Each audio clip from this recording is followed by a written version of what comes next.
Okay, so first, you gotta shut your car off. Your tire just blew, you gotta change it.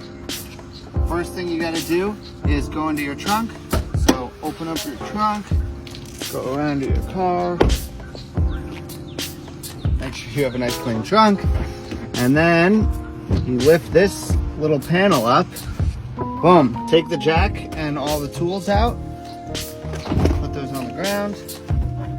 Go back, grab the tire. Well, usually it's screwed in by something like this. Sometimes it's loose, but usually it'll have a little screw. Undo. And then take that off. Make sure you save it. Put it with the rest of your tools. And then you take the tire. So remember, the donut is just temporary. Literally, you can see how much thinner it is than your regular tire. You just use this to get to a place to get a new tire.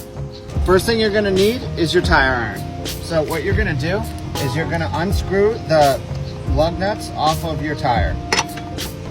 So the way that you wanna do that, if you can't get it, oh, these are actually loose enough where I can just unscrew them.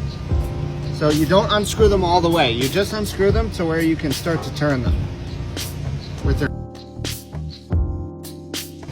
Sometimes they're on a little bit tighter. So what you want to do is sometimes you'll have to use your foot. So make sure it's kind of parallel as much as you can get it. And then you can kind of kick down and it'll start to loosen up.